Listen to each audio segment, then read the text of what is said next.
नमस्कार दोस्तों, सफल की ऑनलाइन ऐप पर आपका बहुत बहुत स्वागत है। और आज की क्लास में हम बात करेंगे मेजर टेस्ट नंबर 2 के सॉल्यूशन पर। 130 प्रश्नों की श्रृंखला आपके पास पहले पहुंचाई जा चुकी थी ग्रुप के माध्यम से, यूट्यूब चैनल के माध्यम से, फेसबुक के माध्यम से। आपके पास 130 प्रश्नों की ये श्रृंखला है, किंतु इस क्लास के अंतर्गत 130 प्रश्नों के सॉल्यूशन को लेकर मैं आपके सामने हूं। निश्चित रहें, जो प्रश्न आपके समक्ष रखे गए हैं उस पर पूरी तरीके से तैयारी की गई है। कोशिश यही की गई है कि वो प्रश्न आपके पास अंतिम भर्ती परीक्षा में जो है आपके समक्ष रहे। इसलिए ये सॉल्यूशन आपके भविष्य को संवारने के लिए और अंतिम भर्ती परीक्षा में आपको ज़्यादा से ज़्यादा अंक दिलाने के लिए कारगर साबित होगा। 25 सितंबर को होने वाले इस एग्जाम के लिए ये सॉल्यूशन आपके लिए मील का पत्थर साबित हो सकता है। इसीलिए इस पेपर के प्रश्न नंबर 1 को आप देखें, स्वस्थ शरीर में स्वस्थ मस्तिष्क निवास करता है, यह कथन निम्न में से किसके द्वारा दिया गया? प्रश्न पूछा ही जाएगा, याद रखें आप। सामान्य सा प्रश्न है लेकिन फिर भी पूछा जाएगा, याद रखें आप। जिसके सही आंसर में आप याद रखेंगे प्लेटो। अधिकतम स्रोत के अंतर्गत अरस्तु है, किंतु हम यहां अरस्तु इसलिए नहीं लगा सकते क्योंकि यह प्रश्न पहले पूछा जा चुका है। और जब कोई प्रश्न पहले पूछा ही जा चुका हो और उसका जो आंसर है वो प्लेटो सही मान लिया गया हो, तो आपको आगे की जो भर्ती परीक्षा है उसमें भी उसी ऑप्शन को आपको सही याद रखना चाहिए। तो सही आंसर लगाएं आप प्लेटो। दूसरा प्रश्न देखिए आप, शारीरिक दक्षता क्षमता है दैनिक कार्य करने की, मूलभूत कौशल मापने की, समूह वर्गीकरण करने की, उपरोक्त में से कोई नहीं। अब यहां देखें आप, बिल्कुल सामान्य सा प्रश्न है। शारीरिक दक्षता दैनिक कार्य करने की एक अचूक क्षमता, उसी को शारीरिक दक्षता का नाम दिया जाता है। जबकि आप दैनिक दिनचर्या के सभी काम आपने कर लिए, उसके बावजूद आप कोई नया काम भी करने के लिए अगर सक्षम हैं तो वही आपकी शारीरिक दक्षता कहलाती है। इसलिए कार्य करने की क्या कहलाएगी? ये क्षमता। नेक्स्ट प्रश्न देखिए आप, लड़कियों में मुख्य शारीरिक विकलांगता आमतौर पर होती है। तो लड़कियों में मुख्य शारीरिक विकलांगता आमतौर पर कौन सी होती है? काइफोसिस। याद रखें। अब काइफोसिस किसको कहा जाता है? जिसमें पीछे से पीठ है वो राउंड हो जाती है। राउंड होने के कारण पीछे से गोलाकार जो दिखाई देता है वो किशोरियों में, लड़कियों में सबसे ज्यादा दिखाई देता है। ये प्रश्न भी पहले पूछा जा चुका है। अमूमन क्या होता है, किशोरियों की आदत कंधों को आगे झुका के रखने की होती है। यही कारण है कि उस पोस्चर में रहने के कारण उनमें एक बुरी विकृति जन्म ले लेती है, जिसको काइफोसिस के नाम से जाना जाता है। तो अगर किशोरियों से रिलेटेड अगर पूछा जाए तो आप क्या लगा देंगे? काइफोसिस।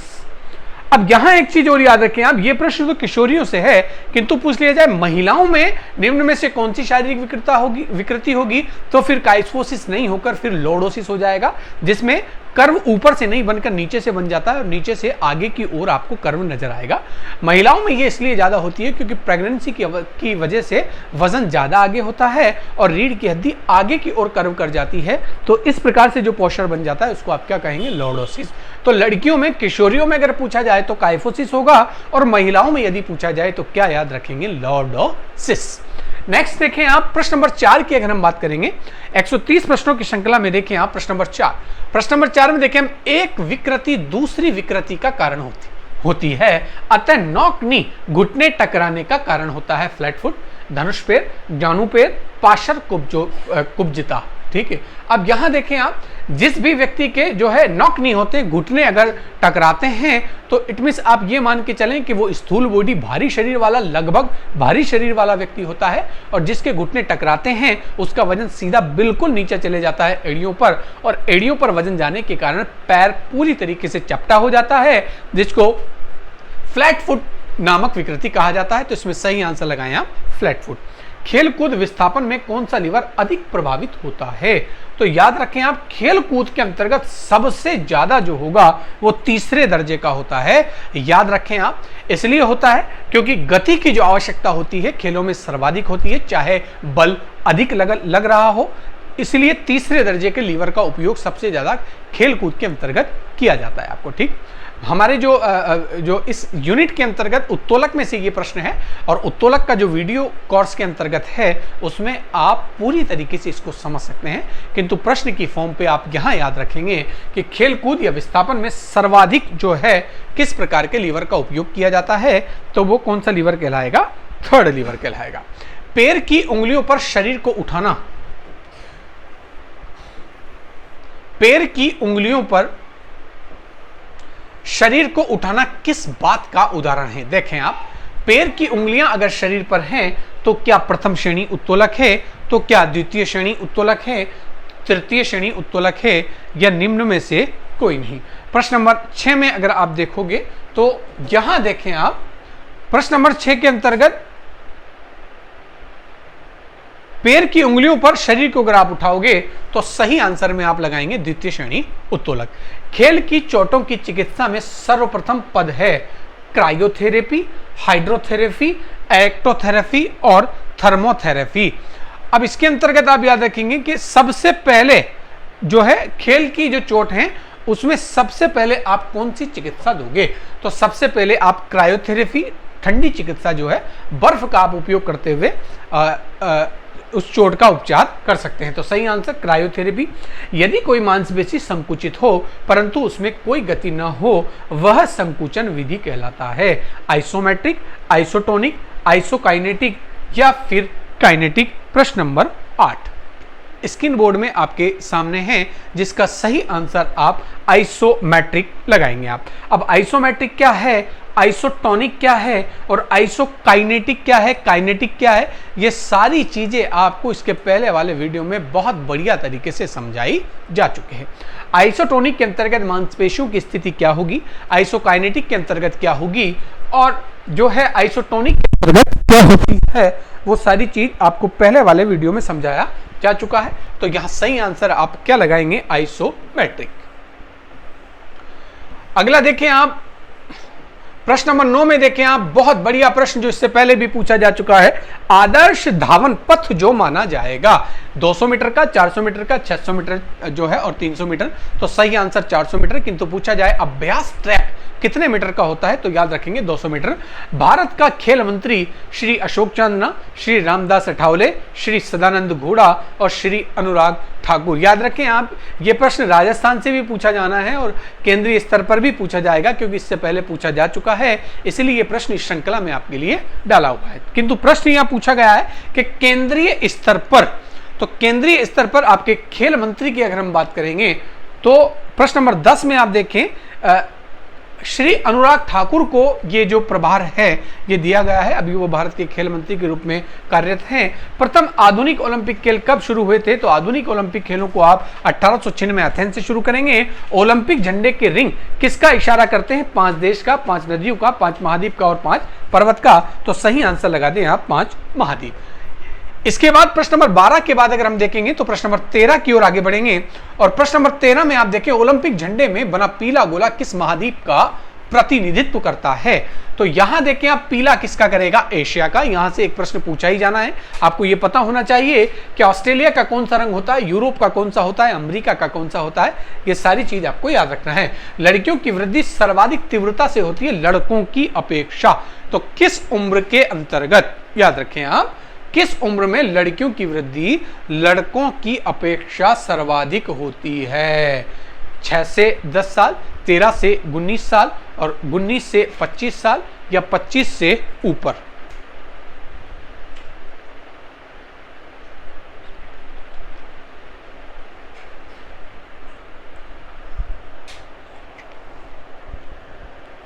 लड़कियों की वृद्धि सर्वाधिक तीव्रता से होती है लड़कों की अपेक्षा। 6 से 10 साल, 13 से 19 साल, 19 से 25 और 25 से ऊपर।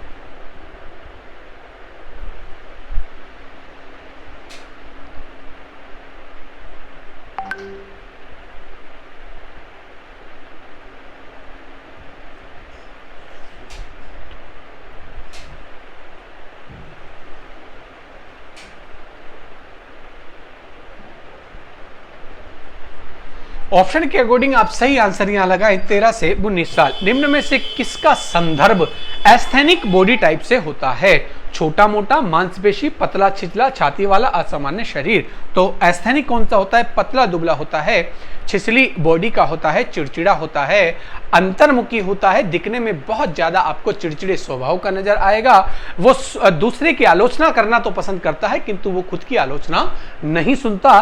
तो इस प्रकार की पतली बॉडी के चिड़चिड़े स्वभाव के क्रोधी जो लोग होते हैं उनकी जो बॉडी होगी वो कैसी होगी, एस्थेनिक बॉडी कहलाएगी। इसके अलावा देखें आप अगले प्रश्न को, अगर आप देखोगे प्रश्न नंबर 16 की अगर हम बात करेंगे तो प्रश्न नंबर 16 में देखें आप, पैलेस्त्रा जो है प्राचीन यूनान में प्रसिद्ध था। तो पैलेस्त्रा प्राचीन यूनान में एक विद्यालय के रूप में, स्टेडियम के रूप में, कुश्ती के स्कूल के रूप में तैराकी। सही आंसर लगाएं यहाँ पे, कुश्ती के रूप में ये प्रसिद्ध था। सिगमंड फ्राइड को निम्न में से किसी एक सिद्धांत का पिता कहा जाता है। ये प्रथम प्रश्न पत्र में भी प्रश्न पूछा जा सकता है, याद रखें आप। अभिप्रेरणा का सिद्धांत, मनोविश्लेषण का सिद्धांत, संबंधवाद का सिद्धांत या समांतरवाद का सिद्धांत। सही आंसर लगाएं, मनोविश्लेषणवाद का जनक अगर कहा जाएगा तो किसको कहा जाएगा? सिगमंड फ्राइड को ही कहा जाता है। ठीक, नेक्स्ट प्रश्न नंबर 18। इसी श्रृंखला में आप प्रश्न नंबर 18 को अगर आप इधर देखेंगे तो शारीरिक शिक्षा में समय सारणी को प्रभावित करने वाले कारक। समय सारणी आपका टाइम टेबल विद्यालय के अंतर्गत है, उसको प्रभावित करने वाले कारक अगर आप देखोगे तो विद्यार्थियों की संख्या, उपकरण, ये यहाँ पे थोड़ा सा करेक्शन है, इसको आप उपकरण पढ़ेंगे, उपकरण की उपलब्धता, वातावरण और उपरोक्त सभी। तो अब समय सारणी टाइम टेबल की अगर हम बात करेंगे तो टाइम टेबल को प्रभावित करने वाली जो चीजें हैं, उन प्रभावित करने वाली चीजों में विद्यार्थियों की संख्या भी होगी, उपकरण की उपलब्धता भी होगी, वातावरण भी होगी। तो यहां आप उपरोक्त में से सभी आंसर को सही लगाएंगे। निम्न में कौन सा खेल प्रशिक्षण का सिद्धांत, निम्न में से कौन सा खेल प्रशिक्षण का सिद्धांत नहीं है? भार की बढ़ोतरी, क्रिया की मितव्ययिता, प्रशिक्षण की बारंबारता और निरंतरता। अब यहां देखें आप, कॉमन सेंस से ये प्रश्न इसमें डाला हुआ है, आंसर भी आपको कॉमन सेंस से ही निकालना पड़ेगा। खेल प्रशिक्षण के अंतर्गत भार की बढ़ोतरी एक समय अंतराल के बाद की जानी चाहिए, बारंबारता होनी चाहिए, निरंतरता बहुत ज्यादा आवश्यक होती है, किंतु क्रिया की मितव्ययिता यहां पर जो है सेट नहीं हो रहा है, इसलिए आप सही आंसर क्या लगा देंगे? क्रिया की मितव्ययिता। बेलास्टिक प्रशिक्षण तरीका सबसे अच्छा प्रशिक्षण है। बेलास्टिक जो है, बेलास्टिक विधि जो है आपने पढ़ी भी होगी, किसके लिए, किस क्षमता का विकास करने के लिए सबसे ज्यादा उपयोगी होती है? ताकत, सहनशीलता, लचकीला लिख रहा हुआ है यहां पर, तो आप इसको लगाएंगे लचीला, फ्लेक्सिबिलिटी जिसको कहा जाता है, और इनमें से कोई नहीं। ये प्रश्न अच्छा प्रश्न पूछा भी जा सकता है। और बेलास्टिक अगर आएगा तो बेलास्टिक जो है विधि जो है ये फ्लेक्सिबिलिटी, लचीलेपन की, लोचशीलता को बढ़ाने के लिए सबसे ज्यादा उपयोगी होती है। तो सही आंसर में आप क्या लगाएंगे? सी, लचीलापन। इसके अलावा प्रश्न नंबर 21 को देखें आप, शरीर को गरमाना करता है, हृदय की गति को कम करता है, शरीर में मांसपेशी तापमान को बढ़ाता है, फेफड़ों के वॉल्यूम को बढ़ाता है, और इनमें से कोई नहीं। शरीर गरमाना करता है मतलब वार्म अप क्या करता है? तो प्रश्न नंबर 21 में देखें आप, शरीर में मांसपेशियों के तापमान को बढ़ाता है, बी सही यहां पर आप लगा सकते हैं, क्योंकि प्रारंभिक जो फायदा होगा, वार्म अप का प्रारंभिक फायदा क्या होगा कि शरीर के तापमान को बढ़ाकर वो किसी भी कार्य को करने के लिए खिलाड़ी को तैयार कर देता है, और तैयार तब हो पाता है जबकि प्रारंभिक जो उसका जो तापमान है उसमें वृद्धि हो जाए। निम्न में से कौन सा पारंपरिक मनोरंजन का साधन नहीं है? नृत्य, नाटक, संगीत और टीवी। अब आप देखें, आप इस प्रकार के जो प्रश्न हैं ये आपको सोल्व करने ही पड़ेंगे। आप थोड़ा सा भी दिमाग लगाकर यहां से सही आंसर को बाहर ला सकते हैं। प्रश्न नंबर 22 में देखें आप, परंपरागत में नृत्य होगा, नाटक होगा, संगीत होगा, किंतु टीवी नहीं होगा। योग का पितामह कहा जाता है, स्वामी शिवानंद, महेश योगी, महर्षि पतंजलि, स्वामी स्वातम राम। तो बिल्कुल सीधा सा प्रश्न, महर्षि पतंजलि को ही योग का पितामह कहा जाता है। निम्न में से कौन शुद्धि क्रिया नहीं है? नैति, कपालभाति, धोती और कुंभक। तो नैति है, धोती है, कपालभाति भी है 5वें नंबर पर, और उसके बाद जो कुंभक है, कुंभक अपने आप में प्राणायाम किया एक चरण होता है, एक घटक होता है, जिसमें श्वास को शरीर के अंतर्गत स्थिर रखा जाता है और उसके बाद उसको बाहर निकाल दिया जाता है। तो श्वास को अंदर रोकने की प्रक्रिया प्राणायाम में होती है, इसलिए शुद्धि क्रिया में नहीं आएगा। सही आंसर लगा दें आप, कुंभक। योग निम्नांकित में से किनके बीच सामंजस्य स्थापित करता है? मन और शरीर, विचार और कर्म, मानव और प्रकृति, और विचार और स्वप्न। देखें आप, एक स्तरीय प्रश्न इस श्रृंखला के अंतर्गत है, और उसी में आपको देखना है कि सही आंसर क्या होगा। योग निम्नांकित में से किनके बीच सामंजस्य स्थापित करता है? मन और शरीर, विचार और कर्म, मानव और प्रकृति, विचार और स्वप्न। सही आंसर बिल्कुल सोच समझ के इसमें आपको देना चाहिए। योग निम्नांकित में से किसके बीच सामंजस्य स्थापित करता है? अब यहां देखें आप, योग जो है, योग अपने आप में अगर सामंजस्य अगर बिठाएगा तो सामंजस्य वो ईश्वर और शरीर, आत्मा और परमात्मा के दोनों के बीच में सामंजस्य को स्थापित करने वाली जो विधा है उसी को योग कहा जाता है। किंतु इस ऑप्शन के अनुसार आप यहां मन और शरीर को सही आंसर मान सकते हैं। नेक्स्ट देखिए अगला प्रश्न, जहां खेलों में सामाजिक मूल्यों के मापन का आधार प्रतियोगिता में सफलता माना जाता है, वहां पर खिलाड़ी अधिक महत्व देते हैं सामाजिक पहचान को, उपलब्धि की आवश्यकता को। अच्छा प्रश्न है, याद रखना आप, कॉमन सेंस से लिया हुआ ये एक अच्छा प्रश्न है। और थर्ड ऑप्शन आंतरिक संतुष्टि को, और तीसरा अवार्ड तथा रिवार्ड को। आत्मिक संतुष्टि और अवार्ड तथा रिवार्ड, जहां खेलों में सामाजिक मूल्यों के मापन का आधार प्रतियोगिता में सफलता माना जाता है, वहां पर खिलाड़ी अधिक महत्व किसको देंगे? तो याद रखें आप, अधिकतम महत्व जो दिया जाएगा वो उपलब्धि की आवश्यकता को ही दिया जाएगा।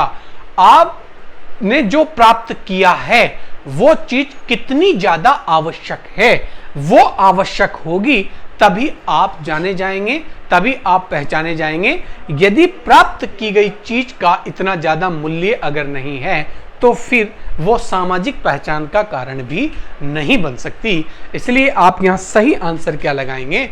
उपलब्धि की आवश्यकता।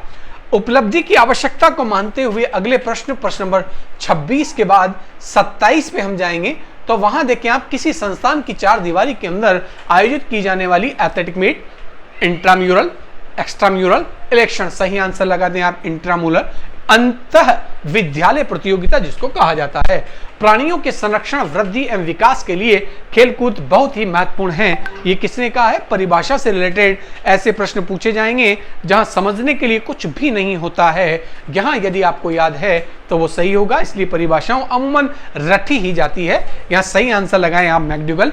शरीर शिक्षा के लक्ष्य हैं खेलों का विकास, स्वास्थ्य सुधार, दीर्घायु, व्यक्ति का संपूर्ण विकास। तो शारीरिक शिक्षा न केवल शरीर, वर्तमान समय में तो वो बालक का संपूर्ण विकास करती है, अतः व्यक्तित्व का संपूर्ण विकास आप यहां पर सही आंसर लगाएंगे। नेक्स्ट देखिए प्रश्न नंबर 30, खेल क्रीड़ा से बल, गति, संतुलन के कौशल, नैतिकता और संवेगों पर व्यक्ति नियंत्रित करता है। यह कथन किसका है? खेल क्रीड़ा के माध्यम से बल, गति, संतुलन के कौशल और साथ ही साथ नैतिकता, इसके अलावा संवेगों पर भी व्यक्ति नियंत्रण स्थापित कर लेता है। यह बिल्कुल सटीक और सही बात है। किंतु यह कहा किसने है? तो आप याद रखें यहां, खेल क्रीड़ा के माध्यम से इस प्रकार का विकास किया जा सकता है। ये जो कथन है वो प्लेटो का कथन है। सही आंसर प्लेटो लगाएं। महान ग्रंथ इलियड और ओडिसी की रचयिता कवि होमर, यूनान का एक सुनहरा काल, यूनान का सबसे प्राचीन काल जिसमें कवि होमर का जन्म हुआ है, उसी से संबंधित ये प्रश्न है। दो प्रसिद्ध महाकाव्य इलियड और ओडिसी के रचयिता कवि होमर, ये प्रश्न पूछा ही जाएगा। मनोवैज्ञानिक प्रक्रिया के द्वारा क्रियात्मक सुधार लाए जाने को कहते हैं hypnosis, biomechanical changes, placebo effect और मेडिटेशन। समझने वाला प्रश्न देखा, मनोवैज्ञानिक प्रक्रिया के माध्यम से क्रियात्मक सुधार लाए जाने को कहते हैं मस्तिष्क पर नियंत्रण करते हुए, अपने आप को समझते हुए अपनी क्रिया में सुधार लाना। मतलब किसी चीज का आपके द्वारा दोहराव किया जाएगा, मन ही मन है। सही आंसर लगाएं आप, हिप्नोसिस। हिप्नोसिस एक ऐसी प्रक्रिया जिसके अंतर्गत आपको वो बात याद दिलाई जाती है कि आप कितने शक्तिशाली हैं और आप क्या कर सकते हैं। अगला प्रश्न देखें आप, प्रश्न नंबर 33, स्कूल जाने से पहले बच्चे किसके द्वारा तेजी से सीखते हैं? नकल, अभ्यास, टेलीविजन के माध्यम से या प्रक्षेपण के माध्यम से?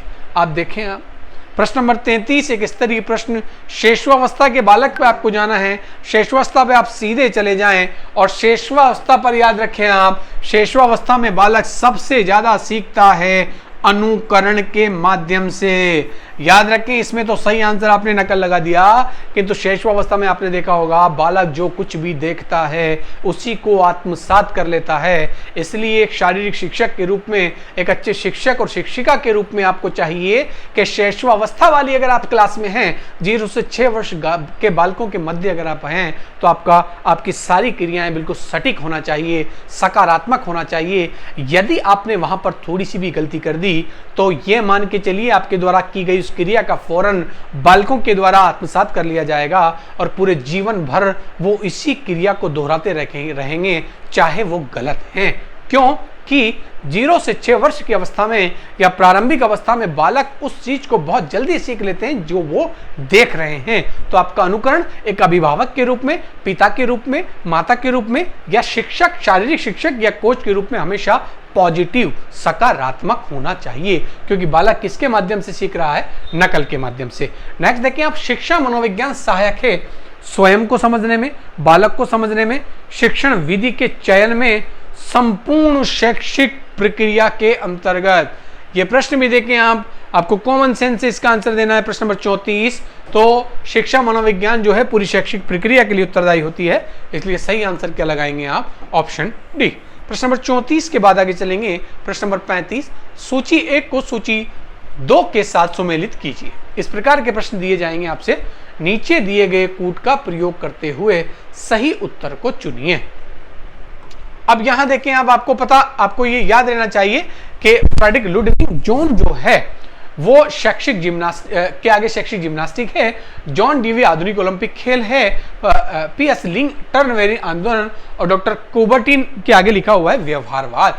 अब सुमेलित वाले जो प्रश्न हैं वो अमूमन पूछे जाते हैं, इसलिए याद रखें आप, उनका अभ्यास आपको यहीं से ही हो जाना चाहिए। तो प्रश्न नंबर 35 में आप खुद यहां सुमेलित करके देख सकते हैं। तो प्रश्न नंबर 35 में देखें आप, यहां सुमेलित करते हैं, यहां सुमेलित करेंगे तो फ्रेडरिक लुडविग जोन को आप सीधा किससे जोड़ देंगे? आप टर्नवेरियन आंदोलन से किसको देख लेंगे? फ्रेडरिक लुडविग जोन को देख लेंगे आपको, ठीक। इसके बाद देखेंगे आप जॉन ड्यूवी, तो जॉन ड्यूवी एक शिक्षा शास्त्री है जिसे हम किससे जोड़ देंगे? व्यवहारवाद से जोड़ देंगे। उसके बाद तीसरे नंबर पर चलेंगे हम, तो तीसरे नंबर पे अगर आप देखेंगे, आप सी वाला अगर आप देखेंगे तो सी पे क्या आला है? जो है पीएस लिंग, तो पीएस लिंग को यहां ले गए आप, जिनका सीधा संबंध किससे था? जिम्नास्टिक से था। और फिर इसके बाद डॉक्टर कुबर्टिन बचे हुए हैं, तो डॉक्टर कुबर्टिन को आप कहां मिला देंगे? आधुनिक ओलंपिक। अब इस प्रकार में आपको क्या करना है? प्रारंभिक रूप में अगर आप देखते हैं कि आपके 2 ऑप्शन से अगर आपका प्रश्न सही हो रहा है तो आपको आगे जाने की जरूरत ही नहीं है, और यदि 2 नहीं हो रहा है तो फिर आप 3 पर जाएंगे, फिर आप 4 पर जाएंगे। तो सुमेलित वाले प्रश्न आपके पास आने ही है, प्रथम प्रश्न पत्र में भी आएंगे, द्वितीय प्रश्न पत्र में भी आएंगे, इसलिए अपने आप को तैयार करके रखें आप। अब यहां देखें आप, सही आंसर देखें आप, पहले में 4 कहां आ रहा है भाई? पहले में 4 देखें आप, मतलब ए में 4, सॉरी ए के अंतर्गत कौन सा आएगा? 3 आएगा, तो ये ए है। ए में 3 कहां आ रहा है? ये आ रहा है, देखें आप।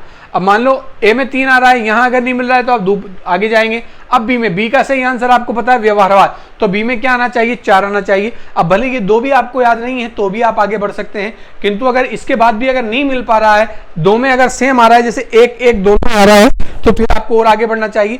अब आप देखें, आप सी के अंतर्गत आपका सही आंसर क्या है? तो सी में जाए, सी में 1, तो ये सी में 1 भी आ रहा है, और उसके बाद डी में 2, तो डी में ये 2 आधुनिक ओलंपिक, इसलिए सही आंसर यहाँ क्या हो जाएगा?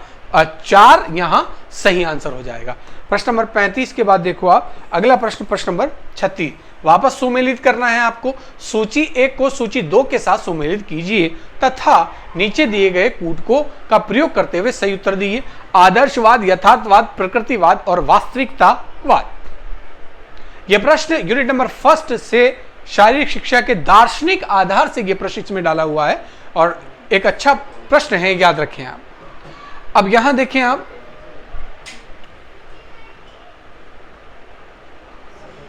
ए के अंतर्गत देखें आप, आदर्शवाद को सीधा किससे जोड़ देंगे? हम प्लेटो से जोड़ेंगे, नंबर 1।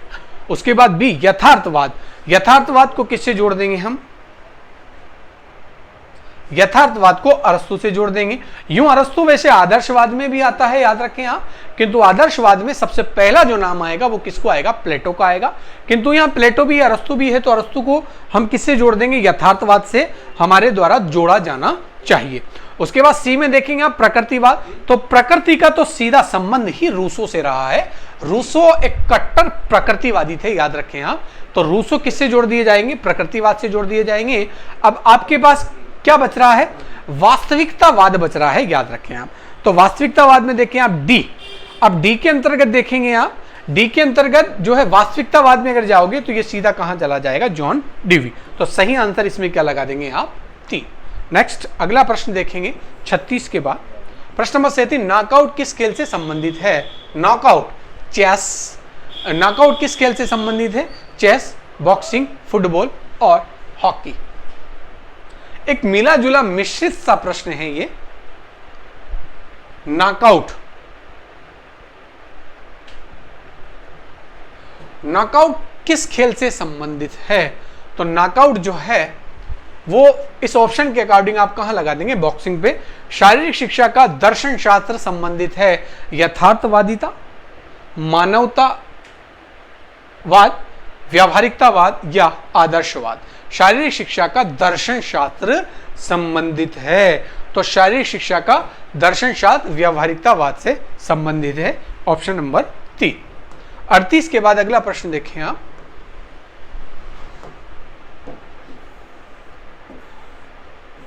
प्रश्न नंबर 39 की अगर हम बात करें तो खेल मनोविज्ञान के जनक Sigmund Freud, John B Watson, Skinner और कोलमैन ग्रिफिथ।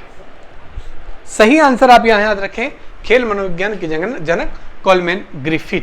मनोरंजन क्रियाओं का मुख्य उद्देश्य है खोई हुई शक्ति पुनः प्राप्त करना, किसी भी क्रियाओं को सुगमता से सीखना, साथियों के साथ मौज मस्ती करना, अपने को दूसरों से अच्छा सिद्ध करना। तो खोई हुई शक्ति को पुनः प्राप्त करना मनोरंजन का एक उद्देश्य होता है। निम्न में से कौन से टूर्नामेंट में नॉकआउट में हारी हुई टीमों को एक अतिरिक्त अवसर दिया जाता है, लीग, कंसोलेशन, डबल लीग या इनमें से कोई नहीं।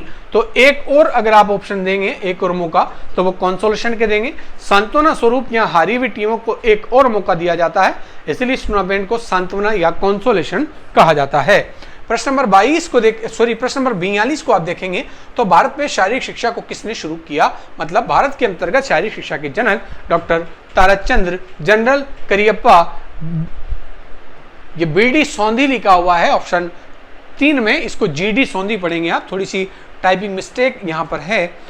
इसके अलावा चौथा जो आपका ऑप्शन है उसमें एच.सी. बक लिखा हुआ है, तो भारत के अंतर्गत शारीरिक शिक्षा को लाने का श्रेय जो था एच.सी. बक को ही था। शारीरिक शिक्षा का ध्येय शक्ति प्राप्त करना, नौकरी प्राप्त करना, मनुष्य के व्यक्तित्व का सर्वांगीण विकास करना, केवल शरीर को स्वस्थ करना। तो आप सही आंसर व्यक्तित्व का सर्वांगीण विकास। विजडन पत्रिका का प्रकाशन कब आरंभ हुआ। अब विजडन पत्रिका जो क्रिकेट की बाइबिल के नाम से जानी जाती है, याद रखें आप, तो क्रिकेट की बाइबिल विजडन की अगर हम बात करें तो उसका प्रथम प्रकाशन जो माना जाता है वो प्रथम प्रकाशन 1864 में माना जाता है। सही आंसर 1864। अगला प्रश्न नंबर 45 आपके पास है, एक अच्छा प्रश्न देखें आप, राजकुमारी अमृता कौर किस खेल की श्रेष्ठ खिलाड़ी थी। अब राजकुमारी अमृता कौर जिनका खेलों के संबंध में विशेष योगदान रहा है, उनको विशेष योगदान रहा है और खेलों के क्षेत्र में ये जानी भी जाती है राजकुमारी अमृता कौर। भारत की राजनीति में इनका महत्वपूर्ण योगदान रहा है। भारत के अंतर्गत सर्वाधिक समय तक जो है किसी एक ही विभाग में सर्वाधिक समय तक मंत्री पद पर बने रहने का गौरव जो है वो राजकुमारी अमृता कौर को ही है। तो ये किस खेल से संबंधित थी। प्रश्न नंबर 45 में आप याद रखेंगे राजकुमारी अमृता कौर टेनिस की एक लोकप्रिय खिलाड़ी थी। भारत में मनोरंजन आंदोलन की शुरुआत प्रोफेसर जी.डी. सोंधी, लॉर्ड वार्डन पावल, वैद ब्रदर्स या मौलाना अबुल कलाम। भारत में मनोरंजन आंदोलन की शुरुआत करने वाले जो थे वो प्रोफेसर जी.डी. सोंधी ही थे। तो मनोरंजन के नाम पर आप याद रखेंगे प्रोफेसर जी.डी. सोंधी। नेक्स्ट अगला प्रश्न देखें आप 46 के बाद प्रश्न नंबर 47 अगर हम देखेंगे, एक शारीरिक शिक्षा शिक्षक आजकल आवश्यक रूप से एक ऑप्शन ए निर्देशदाता होता है, गति शिक्षक होता है, अभ्यास मास्टर होता है, या उपरोक्त सभी? ऐसे प्रश्नों से आप सावधान रहें। याद रखें आप, ऐसा आवश्यक नहीं है कि जो आपने पढ़ा है वो प्रश्न ही पूछा जाएगा, जो आपकी डायरी में लिखा हुआ है प्रश्न वहीं से आएगा, ऐसा आवश्यक नहीं है। अभी प्रश्न की फॉर्म जो बन रही है, कॉमन सेंस वाले विश्लेषणात्मक प्रश्न से जो है प्रश्न पूछे जा रहे हैं, जिसमें आपको ऐसा लगेगा चारों ही ऑप्शन सही हैं, किंतु वहां भी आपको छांटकर एक अच्छे प्रश्न, एक अच्छे ऑप्शन को, सटीक ऑप्शन को बाहर निकाल के लाना पड़ेगा और आपको उसी क्षमता को डेवलप करना चाहिए। याद रखें आप, उसी प्रकार का प्रश्न यहां पर डाला हुआ है। एक शारीरिक शिक्षा के शिक्षक आजकल मतलब वर्तमान रूप में आवश्यक रूप से है, तो आवश्यक रूप से क्या है देखें आप, वो एक निर्देशदाता भी होता है, एक गति शिक्षक भी होता है, एक अभ्यास मास्टर भी होता है। सही आंसर लगा दें आप उपरोक्त सभी। मानसिक विकास में सम्मिलित है बाहरी और अंदरूनी अंग, तर्क और सोचना, नैतिक और आचार, भाषात्मक परिपक्वता। मानसिक विकास में निम्न में से क्या शामिल किया जाएगा? तो मानसिक विकास में सोचना, विचारना, तर्क वितर्क आ जाएगा, तो सही आंसर लगाएं आप 2। भारत की प्रथम महिला शतरंज ग्रैंड मास्टर कौन है? एस विजय लक्ष्मी, पीटी उषा, अंजू, बॉबी जॉर्ज और इनमें से कोई नहीं। तो यहां देखें आप, तीनों ऑप्शन तो आपको लगी रहेंगे यहाँ। प्रश्न नंबर 3, 2 और 4 सही आंसर एस विजय लक्ष्मी।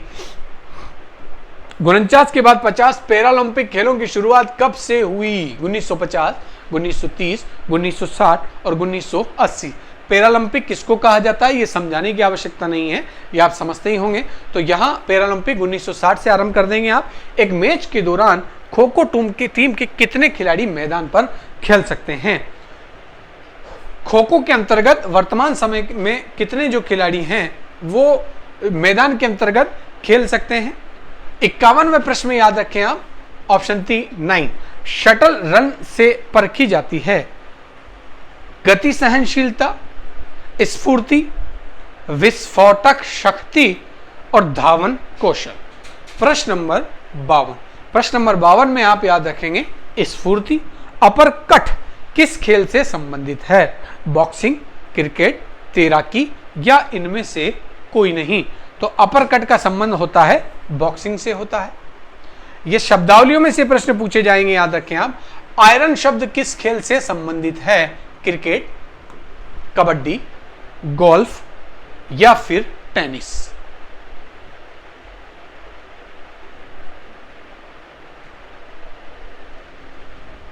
सही आंसर लगा दें आप गोल्फ। आयरन शब्द किससे संबंधित है?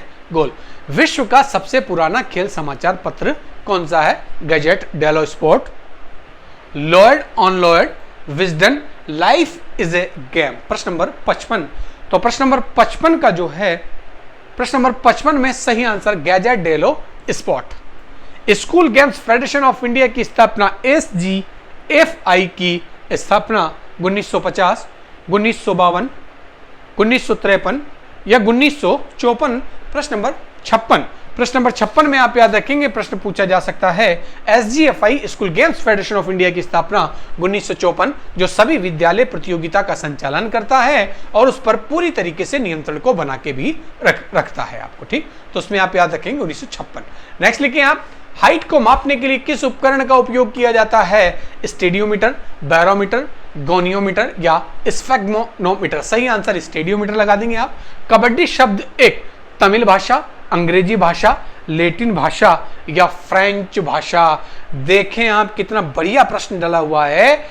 कबड्डी शब्द तमिल भाषा का है, याद रखें आप। निम्न में से किस विधि को हरफनमोला विधि कहा जाता है? हरफनमोला मतलब ऐसी विधि जो शरीर का चहुमुखी विकास करती है, वो शक्ति भी बढ़ाती है, गति भी बढ़ाती है, सहनशीलता भी बढ़ाती है, समन्वय योग्यता भी बढ़ाती है, लोचशीलता को भी बढ़ाती है, उसी को कहा जाता है हरफनमोला। ऑलराउंडर जो मेथड है वो किस मेथड को कहा जाता है? सर्किट विधि को, अंतराल विधि को, फाटलेक विधि को या सभी? सही आंसर लगा दें आप सर्किट विधि, याद रखें आप। ऐसी विधि जिसमें एक निश्चित स्टेशन बना दिए जाते हैं और उस स्टेशन को पूरा करते हुए एक व्यक्ति अगले स्टेशन पर जाता है। लगभग 8 से 10 स्टेशन होते हैं और उस स्टेशन पर चुनी हुई कसरतें जो है जो है खिलाड़ी के द्वारा की जाती है, उसी विधि को कहा जाता है सर्किट विधि। प्रश्न नंबर 7 देखिए, मांसपेशियों की ताकत किस यंत्र से मापी जाती है? अच्छा प्रश्न है। मसली मांसपेशियों से पेडिग्राफ, गोनियोमीटर, डायनोमीटर या इलेक्ट्रोमायोग्राफी। प्रश्न नंबर 60। तो प्रश्न नंबर 60 में मांसपेशियों को की ताकत को मापने के लिए इलेक्ट्रोमायोग्राफी को आप याद रखेंगे। नेक्स्ट अगला प्रश्न देखिए यहाँ, प्रश्न नंबर 61। एरोबिक तरह के अभ्यास में किस प्रकार के फाइबर अधिक सक्रिय होते हैं? एरोबिक तरह के अभ्यास ऐसे अभ्यास जो व्यक्ति ऑक्सीजन के साथ करता है, जिनकी तीव्रता कम होती है किंतु अवधि उनकी लंबी होती है, वो सब किस में चले जाते हैं? एरोबिक के अंतर्गत चले जाते हैं। सफेद मसल्स फाइबर, पीला मसल्स फाइबर, लाल मसल्स फाइबर या उपरोक्त सभी। प्रश्न नंबर 61। तो प्रश्न नंबर 61 के अंतर्गत आप याद रखें, सही आंसर एरोबिक के अभ्यास के लिए आप जो है लाल मसल्स फाइबर जो है वो ज्यादा सक्रिय होते हैं। किस व्यक्ति ने मनोविज्ञान को पर्यावरण के संदर्भ में व्यक्ति की प्रक्रियाओं का अध्ययन बताया है? वुडवर्थ, विलियम जेम्स, वॉटसन या रॉबर्ट सिंगर। प्रश्न नंबर 62। तो प्रश्न नंबर 62 में देखें आप, सही आंसर विलियम जेम्स। संज्ञानी विधा का संबंध निम्नलिखित में से किससे है? संज्ञानी विधा का मतलब कि आप ज्ञान की प्राप्ति करना, ज्ञान को बढ़ाना, संज्ञानी विधा कहलाती है। जब आप किसी चीज को पढ़ रहे हैं, उससे आपकी ज्ञान में वृद्धि हो रही है, तो वही आपकी क्या है? संज्ञानी विधा। अब इसके लिए निम्नलिखित में से किस संज्ञानी विधा का संबंध निम्नलिखित में से किससे है? ज्ञान का अनुभव, प्रयास अनुभव, भावना अनुभव या चिंतन अनुभव। देखें आप, संज्ञानी विधा मैंने आपको बताया, आप ज्ञान की वृद्धि करना ही संज्ञानी विधा कहलाती है। उसके अनुसार ही आप जो है सही आंसर को देखेंगे। तो 63 के अंतर्गत देखें आप, 63 के अंतर्गत आप जो है विभिन्न प्रकार के का चिंतन करके, चिंतन अनुभव के माध्यम से आप संज्ञानी जो है संज्ञान को बढ़ा सकते हैं। इसलिए यहाँ संज्ञान का सीधा संबंध किससे है? चिंतन अनुभव से। सही आंसर लगा दें आप ऑप्शन नंबर 4 को। प्रश्न नंबर 64 को देखें आप, 7 टीमों के सिंगल लीग टूर्नामेंट में मैचों की कुल संख्या होगी। सिंगल लीग टूर्नामेंट में आपको सारे सूत्र याद रखना है और उस सूत्र के अनुसार ही आपको यहां सही आंसर देखना है। प्रश्न नंबर 64। प्रश्न नंबर 64 के अंतर्गत देखें आप, 7 टीमों के सिंगल लीग टूर्नामेंट में मैचों की कुल संख्या कितनी होगी? तो सूत्र याद रखते हुए आप यहां सही आंसर लगा देंगे आप। 7 टीमों के सिंगल लीग टूर्नामेंट के अंतर्गत मैचों की जो कुल संख्या होगी वो कितनी होगी? 21 होगी। उस सूत्र के सहायता से आप उस सूत्र की सहायता से आप यहां पर लगा सकते हैं।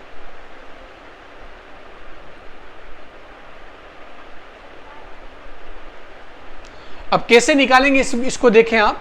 तो आप सिंगल लीग के सूत्र पे आपको जाना पड़ेगा। सिंगल लीग का जो सूत्र है वो क्या है, मैंने आपको मेरी क्लास में बताया था, n कोष्टक n-1/2। इस सूत्र की सहायता से आप यहां पर सही आंसर को निकालेंगे। तो टीमों को किससे प्रदर्शित करते हैं? n से। तो टीमों की संख्या कितनी है? 7 कोष्टक 7 - 1/2। ठीक है।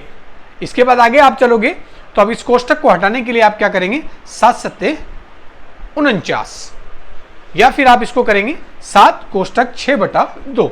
तो 7 छंग 42, ये आपका 42/2। ठीक है। आपने क्या किया?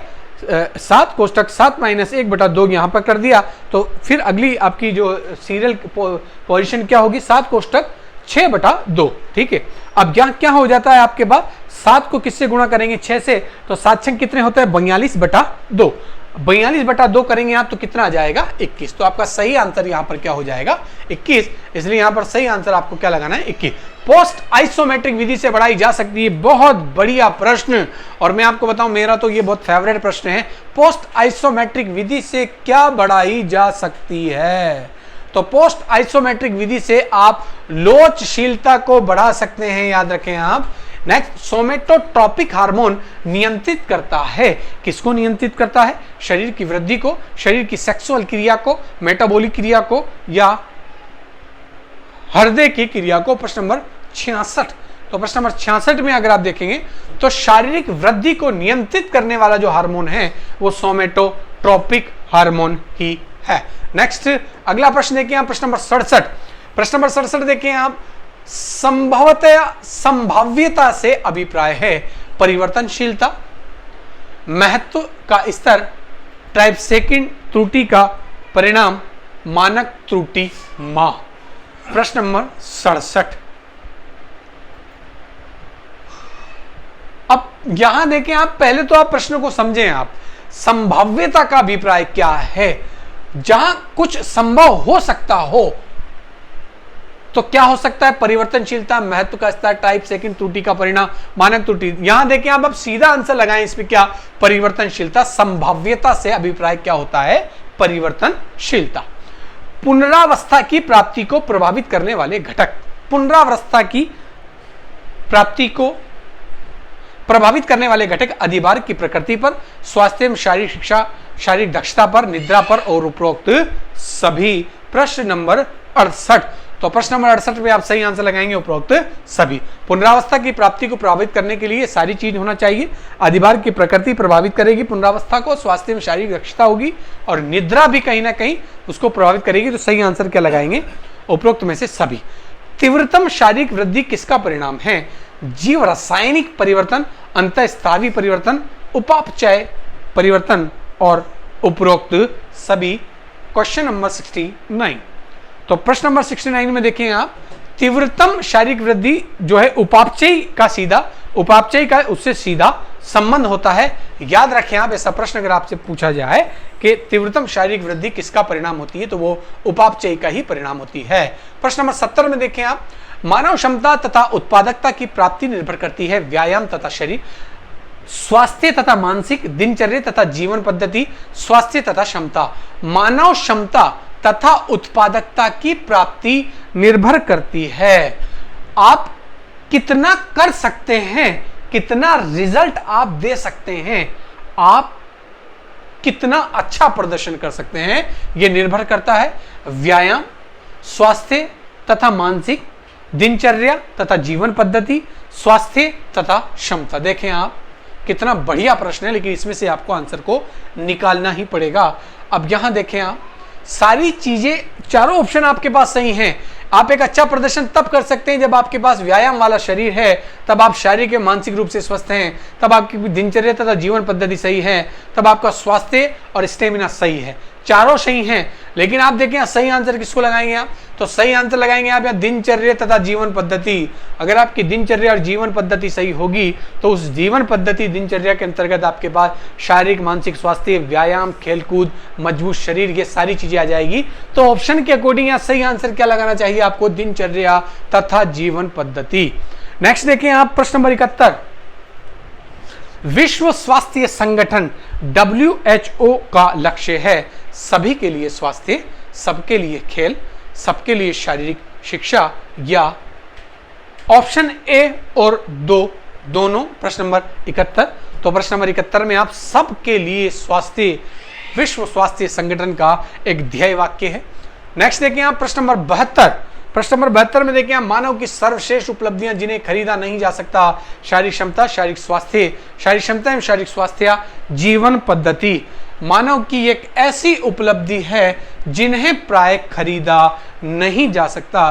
प्रश्न नंबर 72 के अंतर्गत देखें आप, तो प्रश्न नंबर 72 में आप शारीरिक स्वास्थ्य जो है उसको खरीदा नहीं जा सकता। मोस्टली व्यायाम तथा वृद्धि का घनिष्ठ संबंध है। मात्रात्मक वृद्धि, गुणात्मक विकास, 1 और 2 इनमें से कोई नहीं। प्रश्न नंबर 73। प्रश्न नंबर 73 देखिए यहां, व्यायाम तथा वृद्धि का घनिष्ठ संबंध होता है। मात्रात्मक वृद्धि भी होती है और गुणात्मक वृद्धि भी होती है। तो क्या लगा देंगे हम यहां? ऑप्शन सी, दोनों, 1 और 2 दोनों। हॉकी टीम में कितने खिलाड़ी होते हैं? देखें आप, 12, 13, 15 और 16। प्रश्न नंबर 74। तो प्रश्न नंबर 74 में आप सही आंसर लगा दें आप 74। सोचना से प्रश्न ही प्रश्न पूछा जा सकता है। 74 के बाद देखेंगे आप प्रश्न नंबर 75। हॉकी खेल में मैच प्रारंभ होता है किक ऑफ से, फ्री हिट से, फ्लिक से या बैक पास से। तो आप सही आंसर लगा दें बैक पास। अधिशिक्षा से आशय है संपूर्ण शिक्षा, कोचिंग, प्रशिक्षण या शिक्षण। तो अधिशिक्षा किसको कहेंगे हम? कोचिंग को कहेंगे आप। सीखे हुए ज्ञान को और भी ज्यादा उन्नयन करने के लिए या किसी एक निश्चित खेल में दक्ष खिलाड़ी के द्वारा उसी खेल में जब अन्य व्यक्ति को या किसी समूह को दक्ष किया जाता है तो उसी को कहा जाता है कोचिंग। याद रखें आप। तो कोचिंग के अंतर्गत किसी एक इंडिविजुअल विधा के अंतर्गत किसी प्रशिक्षित व्यक्ति के द्वारा किसी खिलाड़ी अथवा खिलाड़ियों के समूह को उसी खेल के अंतर्गत प्रशिक्षित किया जाता है। इसीलिए उसको क्या कहेंगे आप? उसको प्रशिक्षण नहीं कहा जाकर उसको क्या कहा जाएगा? कोचिंग कहा जाएगा। प्रशिक्षण के अंतर्गत किसी एक ही विधा में दक्ष नहीं किया जाता है, अभी तो बहुत सारी विधाएं होती हैं, किंतु कोचिंग के अंतर्गत एक ही विधा के अंतर्गत आपको क्या करना है, जो है प्रशिक्षण देना है। तो अधि शिक्षा जो है उसका सीधा संबंध किससे होता है? कोचिंग से होता है। अनाधिकृत खेलों को कहा जाता है पूरक खेल। ऐसे खेल जिनके कोई निश्चित नियम नहीं होते हैं, इन्हीं कोई लीड अप गतिविधियां पूरक खेल कहा जाता है, जिनके कोई निश्चित नियम नहीं होते हैं इनके। तो सही आंसर पूरक खेल लगा है। निम्न में से निर्णयन व्यवस्था का सिद्धांत नहीं है। खेल नियमों का पूर्ण ज्ञान, विषय का अधिक से अधिक प्रयोग, पूर्ण प्रक्रिया पर निर्णय देना, उचित पोशाक। यहां देखिए आप, ये सिद्धांत नहीं है, क्योंकि एक निर्णयकर्ता को विषय का कम से कम उपयोग करना चाहिए। यहां ये ऑप्शन मैच नहीं हो रहा है, इसलिए सही आंसर आप इसमें यही लगाएंगे। नेक्स्ट देखें आप, क्वेश्चन नंबर 79। मनोरंजन के प्रमुख नेता में निम्न में से doctor Austin, Ludwin Drever, विकलिस। Bharat की अगर बात की जाए तो जीडी सोंधी, किंतु यहां आप लगाएंगे डॉक्टर ऑस्टिन। मनोरंजन के प्रमुख नेता के रूप में विश्व स्तर पर ये जाने जाते हैं, लोकप्रिय भी है। 80 में देखें हम, ऑफिशिएटिंग की डायगोनल पद्धति किस खेल के अंतर्गत इस्तेमाल होती है? डायगोनल पद्धति, इसको रट के रखना।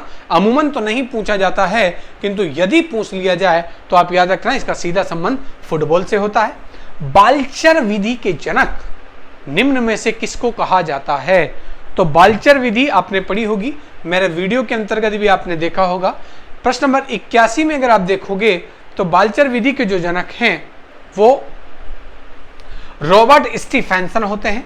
भारत का सर्वाधिक प्राचीन football club sporting Dalhousie, East Bengal, Mohun बागान।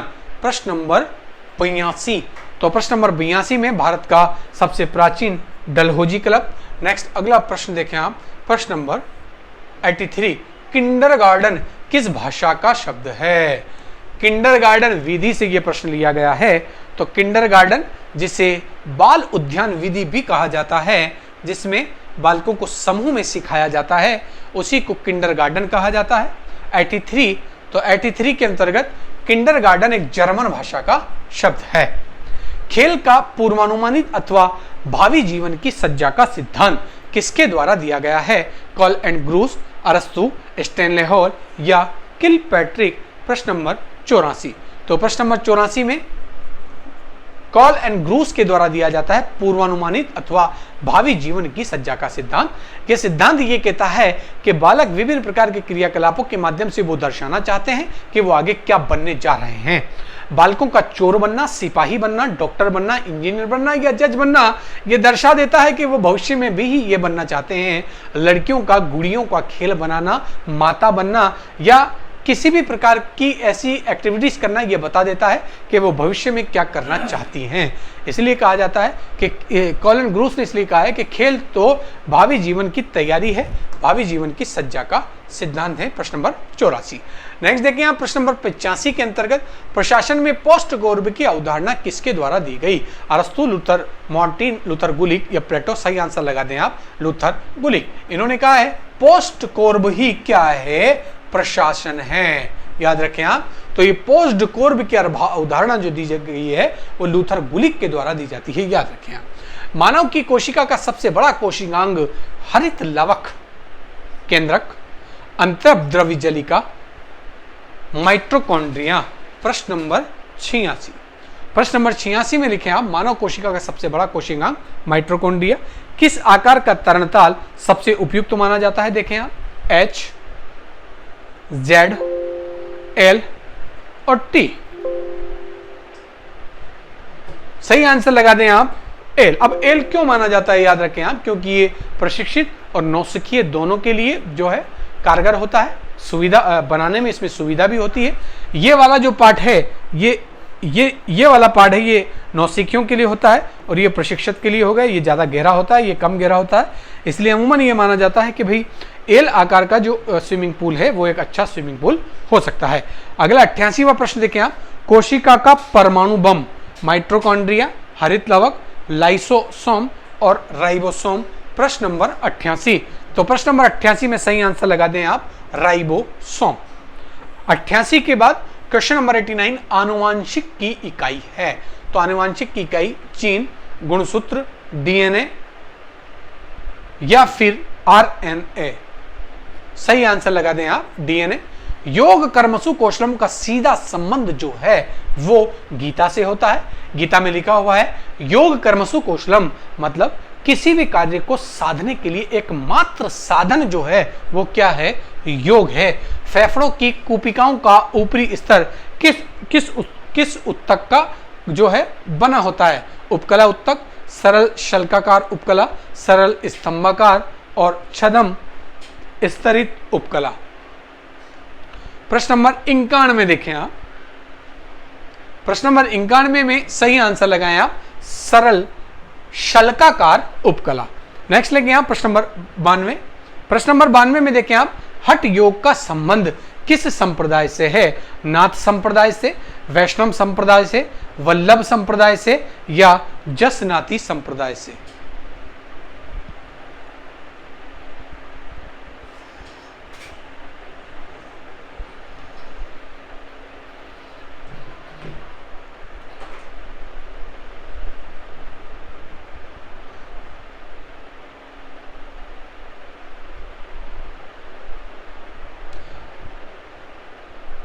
हठ योग, योग के प्रकार में से ये प्रश्न है।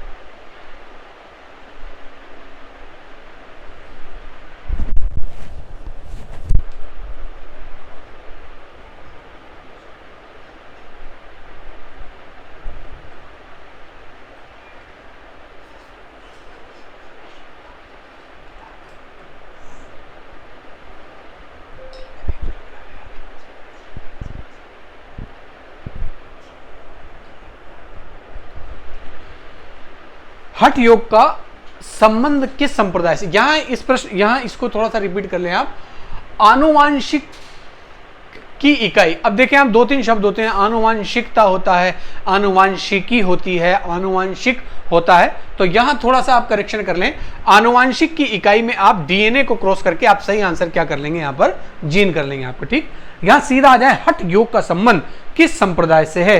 तो हठ योग का सीधा संबंध जो है नाथ संप्रदाय है। और याद रखें आप, इस योग को आज की भाषा में स्वास्थ्य विज्ञान की संज्ञा दी जाती है।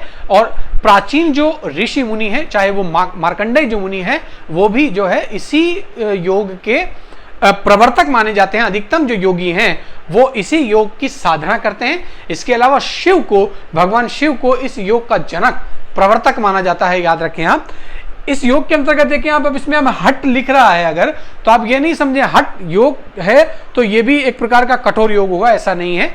इस योग के अंतर्गत क्या होता है? इस योग के अंतर्गत आंतरिक जो है आपका चंद्र स्वर, सूर्य स्वर जो है, उसमें प्रवाहित होने वाली जो वायु है उस पर नियंत्रण स्थापित किया जाता है और शरीर को शुद्ध किया जाता है।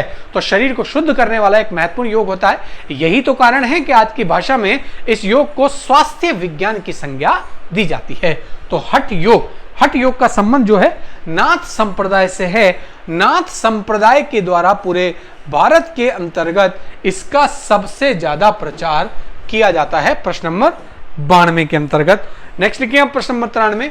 मानव रक्त में आरबीसी अनुपात डब्ल्यूबीसी कितना होता है? मतलब आरबीसी और डब्ल्यूबीसी का जो अनुपात होता है वो कितना होता है? 93। क्वेश्चन नंबर 93 में देखें आप, तो आरबीसी और डब्ल्यूबीसी का जो अनुपात होगा वो 600:1 होगा। मानव रक्त में आरबीसी व डब्ल्यूबीसी का अनुपात जो होगा वो 600:1 होगा।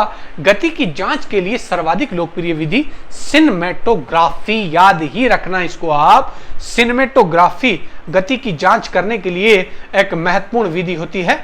नेक्स्ट अगला प्रश्न देखें आप। एनीमिया रोग से ग्रसित व्यक्ति को डॉक्टर किस स्थान पर घूमने की सलाह देते हैं? हरे भरे उद्यान, रेगिस्तान, समुद्र तट, पहाड़ी क्षेत्रों पर। याद रखें आप, एनीमिया रक्त की कमी, हीमोग्लोबिन की बॉडी में जब कमी हो जाए मोस्टली मुख्य रूप से, तो वो एनीमिया से ग्रसित हो जाता है, जिससे डॉक्टर पहाड़ों पर घूमने की सलाह देता है। अब यहां समझने की आवश्यकताएं देखें आप। पहाड़ों पे आप जैसे ही जाएंगे तो ऑक्सीजन कम हो जाती है। अब डॉक्टर क्यों ऐसे स्थान पर भेजता है जहां वैसे ही ऑक्सीजन कम है? तो इसलिए भेजता है कि जैसे ही आप पहाड़ों की तरफ जाएंगे तो ऑक्सीजन जनरेट करने का काम शरीर के अंतर्गत आरबीसी ही करती है। तो जब आप ऊपर जाएंगे तो ऑक्सीजन कम हो जाएगी, इसलिए शरीर के अंतर्गत आरबीसी जो है वो अपने आप अपनी संख्या में वृद्धि कर लेगी, क्योंकि उसको ज्यादा ऑक्सीजन खींचने की आवश्यकता होती है। और शरीर अपने आप जब आरबीसी को बढ़ा लेगा तो एनीमिया जो रोग है उसमें कमी दर्ज की जाएगी और स्वस्थ होने की संभावना वहां पर ज्यादा होती है। खिलाड़ी को गंभीर चोट लगने से अधिक रक्तस्राव हो गया हो तो खिलाड़ी को तुरंत चढ़ाने की आवश्यकता है। ऐसे समय अभाव में बिना रक्त समूह के मिलान किए कौन सा रक्त समूह रक्त चढ़ा सकते हैं? ओ धनात्मक, ओ ऋणात्मक, उपयुक्त दोनों या ए बी?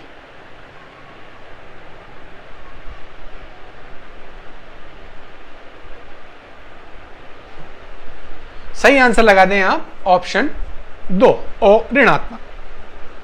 पेशी उत्तक की इकाई पेशी तंतु कहलाती है।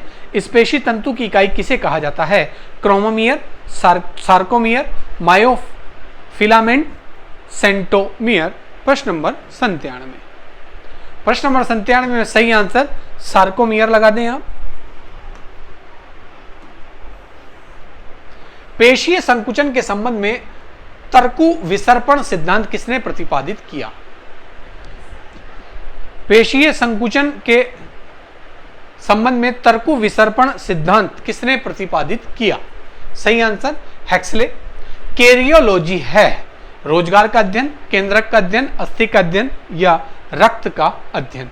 कैरियोलॉजी केंद्रक का अध्ययन करने वाला विज्ञान।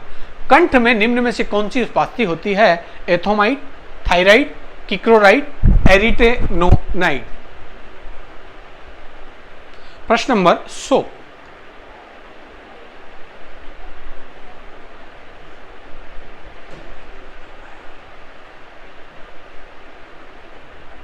कंठ में निम्न में से कौन सी उपास्थि नहीं पाई जाती है?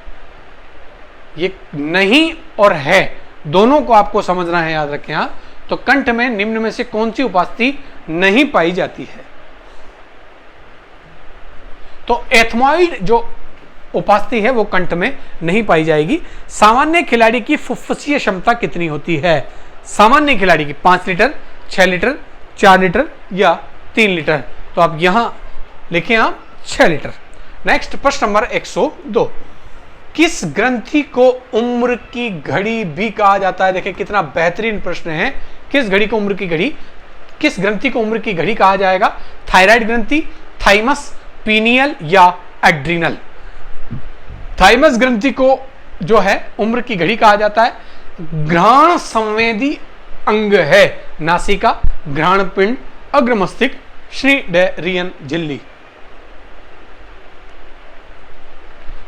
तो सही आंसर लगाएं आप श्नीडेरियन झिल्ली। मलेरिया का रोग कारक है एनाफ्लीज, मादा एनाफ्लीज, प्लाज्मोडियम या वायरस? अब देखें आप मादा एनाफ्लीज में मोस्टली ये कहा जाता है कि भाई मादा जो मच्छर होती है उसके काटने से जो है मलेरिया हो जाता है, लेकिन यहां सावधान रहें। अगर ऑप्शन में आपको प्लाज्मोडियम नजर आ रहा है तो सही आंसर क्या होगा? प्लाज्मोडियम। नेक्स्ट प्रश्न नंबर 104। प्रश्न नंबर 104 के बाद देखिए प्रश्न नंबर 105। अभी हाल ही में महिला विश्व बॉक्सिंग चैंपियनशिप में किसने गोल्ड मेडल जीता है? बहुत ज्यादा लोकप्रिय भी हुई हैं, याद रखें आप। ये गोल्ड मेडल जीतने वाली निकहत जरीन को आप याद रखें, प्रश्न पूछा जा सकता है। HIV का पूरा नाम? ह्यूमन इम्यूनोवायरस, ह्यूमन इम्यूनोवाइब्री, human acquired immunovirus, human immunodeficiency virus. HIV जो वायरस है उसका पूरा जो नाम है acquired immunodeficiency virus. Option number 4। हृदय खांच किसमें उपस्थित होती है? दाएं आलिंद, बाएं नीले, बायां फेफड़ा या दायां फेफड़ा? हृदय खांच। सही आंसर लगाएं आप बायां फेफड़ा, सी। नेक्स्ट, कौन से पोषक पदार्थ 1 ग्राम से सर्वाधिक ऊर्जा प्रदान करते हैं? 1 ग्राम में सबसे ज्यादा ऊर्जा देने वाला प्रोटीन, क्या वसा, कार्बोहाइड्रेट या सभी बराबर? तो 1 ग्राम में सबसे ज्यादा मैं आपको बताऊं ऊर्जा जो आपको मिलेगी, ताकत आपको जो मिलेगी वो कहां से मिलती है? वसा से मिलती है। तो 1 ग्राम जो है वसा से ही आप सर्वाधिक ऊर्जा जो है प्राप्त कर सकते हैं। सुंदरता का विटामिन कहलाता है vitamin A, vitamin D, vitamin C और विटामिन ई। तो सुंदरता का विटामिन जो कहा जाएगा वो विटामिन ई को कहा जाएगा। संतुलित भोजन में कार्बोहाइड्रेट, प्रोटीन और वसा, यहां देखना आपने जो भी पढ़ा है, लेकिन प्रश्न के हिसाब से आपको देखना है आप अनुपात कार्बोहाइड्रेट, प्रोटीन और वसा, तो उसके अकॉर्डिंग यहां क्या सही होगा? तो यहां देखें आप 4-1-1 सही आंसर आप लगा देंगे 4-1। अमूमन ये पढ़ाया जाता है कि भाई 1-4-1 आप याद रखें, तो एग्जामिनर आपको इस प्रकार से गच्चा दे सकता है, क्रमशः को ध्यान रखें आप। 1-4-1 होता है, किंतु आप याद रखें यहां लिखा हुआ क्या है। अब यहां देखें आप, पहले क्या लिख दिया उसने? कार्बोहाइड्रेट लिख दिया, तो फिर आपको यहां क्या याद रखना पड़ेगा? 4-1-1 ही आपको याद रखना चाहिए। नेक्स्ट देखें आप अगला प्रश्न, प्रश्न नंबर 111। जब मांसपेशियों की ताकत और ज्वाइंट्स का लचीलापन संतुलन में है, खिलाड़ी दुनिया के शीर्ष पर है, आपके शरीर की मुद्रा सही जगह पर है, न्यूरोमस्कुलर समन्वय सबसे अच्छा है, आप भारी भार लंबी दूरी पर ले जा सकते हैं। अब आप देखें, आप चारों ऑप्शंस जो आपके पास हैं वो आपको ऐसा लग रहा होगा चारों ही सही हैं, लेकिन फिर भी आपको इसमें से सही आंसर निकाल के लाना है। प्रश्न आपसे ये कह रहा है कि यदि आपकी बॉडी में किसी भी प्रकार का तनाव नहीं है, किसी भी प्रकार का खिंचाव नहीं है, इट मीन्स आप एक अच्छे पोस्चर के धनी हैं, आप सही तरीके से खड़े हुए हैं, सही तरीके से बैठे हुए हैं, सही तरीके से चल रहे हैं या सही तरीके से लेटे हुए हैं, इसलिए इसका सही आंसर हो जाएगा आपके शरीर की मुद्रा सही जगह पर है। और यदि खड़े हुए आपको तनाव महसूस हो रहा है, आपका खड़े होने का पोस्चर सही नहीं है, यदि बैठे हुए आपका पोस्चर सही नहीं है, तो याद रखें बैठने का आपका पोस्चर सही नहीं है, तो आप सही खड़े हैं, सही बैठे हैं या सही लेटे हुए हैं अथवा नहीं हैं, ये पता चलता है कि आपकी बॉडी में किसी भी प्रकार का तनाव और किसी भी प्रकार का खिंचाव नहीं होना चाहिए। तो यहाँ सही आंसर आप क्या लगाएंगे? आपके शरीर की मुद्रा सही जगह पर है। प्रशिक्षण जो है, प्रशिक्षण विशेषज्ञ के अनुसार काफी हद तक ताकत प्राप्त होती है गति प्रशिक्षण से, दंड बैठक से, आइसोमेट्रिक व्यायाम से और वजन प्रशिक्षण, भार प्रशिक्षण जिसको कहा जाता है। तो याद रखें आप, गति प्रशिक्षण, आइसोमेट्रिक, दंड बैठक शक्ति से कुछ एक संबंधित हो सकते हैं, किंतु भार प्रशिक्षण तो केवल किसको बनाएगा? वो केवल और केवल ताकत को बढ़ाने के लिए उपयोग में लाया जाता है। इसलिए सही आंसर आप क्या लगा देंगे यहाँ पर? वजन प्रशिक्षण, भार बढ़ाने के लिए। नेक्स्ट देखिए आप प्रश्न नंबर 113। शारीरिक शक्ति को मापने की सबसे आसान विधि जो सामान्यतः शारीरिक क्षमता परीक्षण में शामिल होती है। शारीरिक शक्ति को मापने के लिए सबसे आसान विधि कौन सी होती है? कुछ दूरी के लिए क्रिकेट बॉल फेंकना, Harvard step test, pull up व्यायाम, कुछ विशेष भार उठाना। शारीरिक शक्ति को मापने के लिए प्रश्न नंबर 113। तो प्रश्न नंबर 113 में देखें आप, पुलअप व्यायाम। पुलअप व्यायाम जो है वो मोस्टली जो है आपकी शारीरिक जो क्षमता है उसको मापने के लिए उपयोग में लाया जाता है। खिंचाव संबंधित है मांसपेशियम, टेंडन एवं स्नायु, हड्डी, त्वचा। खिंचाव प्रश्न नंबर 114। तो खिंचाव का जो सीधा संबंध होगा वो तो मांसपेशियों से होगा और इसमें आप टेंडन जोड़ सकते हैं। तो इसमें सही आंसर आप लगाएं ए। निम्न में से किसे बंद चोट कहा जाता है? अब्रेशन, कंट्यूशन, एवल्शन और पंक्चर। प्रश्न नंबर 115। कंट्यूशन ये बताया हुआ भी आपको पहले, जिसे बंद चोट की संज्ञा दी जाती है। स्पीड प्ले का संबंध, सर्किट ट्रेनिंग, फॉर्टलेग, निरंतर ट्रेनिंग या इंटरवल, या सही आंसर लगाएं फॉर्टलेग। स्पीड प्ले मतलब गति से खेलना। गति से खेलना क्या कहलाता है? फॉर्टलेग। ऐसी विधि जिसमें धावक दौड़ते हुए विभिन्न परिस्थितियों की सामना करता है, सड़क, खेत, झाड़ियां, पर्वत या उबड़ खाबड़ अन्य कोई भी जमीन या फ्लैट रोड भी इसमें आता है, तो गति को कम ज्यादा करते हुए वो दौड़ रहा होता है, इसलिए इसको स्पीड प्ले की संज्ञा दी जाती है। प्रश्न नंबर 116। नेक्स्ट देखें आप अगला प्रश्न, प्रश्न नंबर 117। प्रश्न नंबर 117 में शारीरिक शिक्षण पाठ्यक्रम को अत्यंत उपयुक्त तरीके से इस तरह परिभाषित करते हैं। प्रश्न नंबर 116, शारीरिक शिक्षण पाठ्यक्रम को अत्यंत उपयुक्त तरीके से इस तरह से परिभाषित करते हैं। अध्ययन के लिए विषयों का विभाजन, शिक्षा का तत्व ज्ञान को कार्यान्वित करना, अध्ययन के लिए विषयों का निर्धारित पाठ्यक्रम, यह उपरोक्त में से कोई नहीं।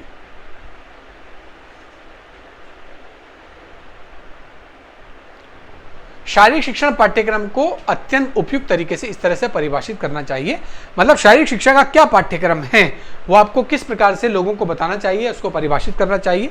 तो शिक्षा का तत्व ज्ञान को कार्यान्वित करना, मतलब शारीरिक शिक्षा के अंतर्गत क्या है उसको आप प्रदर्शित करेंगे, उसका क्रियान्वित करेंगे, तो ये एक सही तरीका माना जाता है। नेक्स्ट देखिए आप प्रश्न नंबर 118। प्रश्न नंबर 118 में पाठ्यचर्या प्रारूप का प्रारंभिक चरण क्या है? पाठ्यचर्या स्मृति का गठन, लक्ष्यों को परिभाषित करना, उद्देश्यों को परिभाषित करना, शारीरिक शिक्षा के दर्शन को परिभाषित करना। प्रश्न नंबर 118, पाठ्यचर्या प्रारूप का मतलब शारीरिक शिक्षा से जोड़ के आप इसको देखेंगे तो सही आंसर शारीरिक शिक्षा के दर्शन को परिभाषित करना, मतलब शारीरिक शिक्षा क्या चाहता है, क्या विचार है। शारीरिक शिक्षा के पाठ्यचर्या में सबसे पहले यही चीज आपको समझाना पड़ेगा विद्यार्थियों को, चाहे व्यक्तिगत रूप से हो या फिर सामूहिक रूप से। तो सही आंसर क्या लगाएंगे इसमें आप? ऑप्शन 4। निम्नलिखित में से क्या चित्रवृत्ति नहीं है? प्रमाण, विकल्प, अस्मिता और निद्रा। प्रश्न नंबर 119।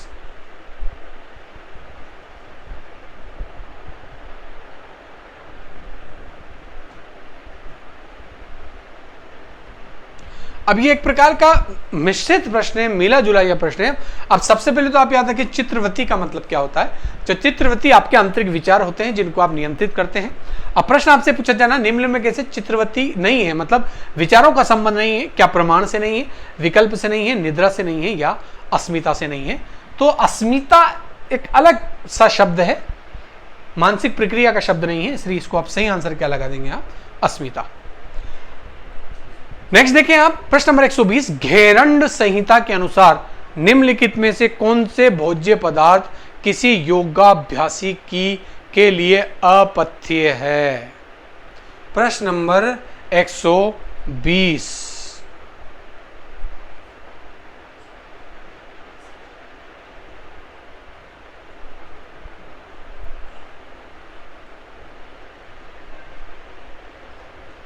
घेरंड संहिता के अनुसार कौन से भोज्य पदार्थ एक योग अभ्यासी को जो है नहीं करना चाहिए, उसका सेवन नहीं करना चाहिए?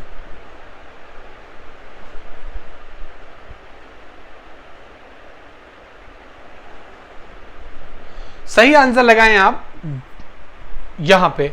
तो एक तो कुलथ और दूसरा जो है मसूर का उपयोग जो है एक योगाभ्यासी को नहीं करना चाहिए।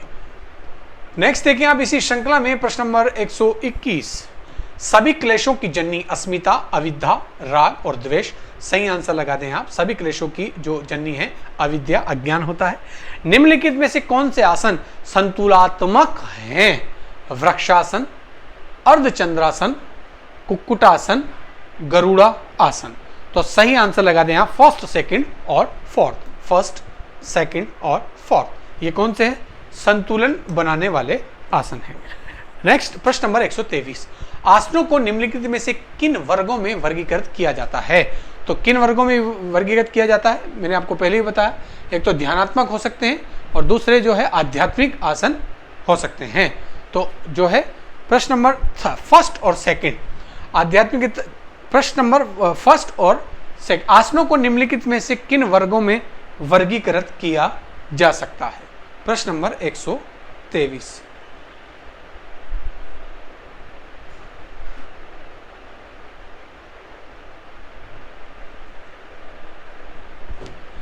अब देखें आप जो है आसन जो होते हैं वो मोस्टली एक तो ध्यानात्मक होते हैं, ध्यानात्मक, और दूसरे होते हैं रोगोपचार। ठीक है। अब यहाँ ऑप्शन के अकॉर्डिंग आप देखेंगे तो ध्यानात्मक तो है, ध्यानात्मक और आध्यात्मिक एक जैसे हो जाएंगे, विश्रांतिकारी का इससे कोई संबंध नहीं है। अब यहां आप इसको सामाजिक को इसके साथ जोड़ के हुए चलेंगे। सामाजिक के अंतर्गत ये माना जाएगा आपको कि आप जो है शरीर को विभिन्न प्रकार के रोगों से मुक्त रखने के लिए आप आसनों का उपयोग कर सकते हैं। तो ध्यान के साथ दूसरा क्या हो जाएगा, सामाजिक, इसलिए आप यहां सही आंसर क्या लगा देंगे, थर्ड, फर्स्ट और सेकंड। नेक्स्ट देखिए, प्राणायाम का संबंध है केवल चित्त से, केवल शरीर से, केवल मन से, शरीर और मन दोनों से। तो सही आंसर लगाएं आप, शरीर और मन दोनों से प्राणायाम का संबंध होता है।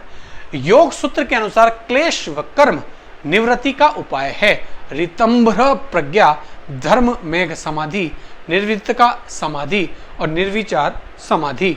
सही आंसर आप यहां पर धर्म मेघ समाधि। किसके अनुसार, योग सूत्र के अनुसार। अगर पेपर जटिल बनता है तो इस प्रकार के प्रश्न आपसे पूछे जा सकते हैं। नेक्स्ट देखिए आप प्रश्न नंबर 26, महर्षि पतंजलि के अनुसार अंतराय तथा विक्षेप सहभुव को दूर करने का उपाय है अभ्यास, वैराग्य, प्राणायाम, भावना चतुष्टय, एकत्वाभ्यास। तो सही आंसर एक तत्वाभ्यास। नेक्स्ट, जल व पंख से योगी के शरीर का संयोग किस कारण नहीं होता, जल व पंख से योगी के शरीर का संयोग क्यों नहीं हो पाता, प्राण वायु पर जय से, सम्मान वायु पर जय से, उदान वायु पर जय से और ध्यान वायु पर जय से। तो सही आंसर लगाएं आप ऑप्शन 3, उदान वायु पर जय से।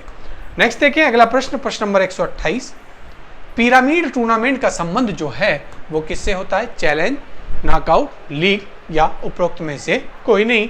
तो पिरामिड चैलेंज में बनता है जिसमें नीचे वाला खिलाड़ी अपने स्लेब को जो है चैलेंज करते हुए ऊपर की ओर बढ़ता है। आदेश का संबंध टूर्नामेंट, शिविर, कमांड, उपरोक्त में से कोई नहीं। आदेश का जो संबंध होता है वो किससे होता है, नियंत्रण से होता है, कमांड से होता है। और लास्ट प्रश्न, सभी टीमों को एक दूसरे के साथ खेलना होता है।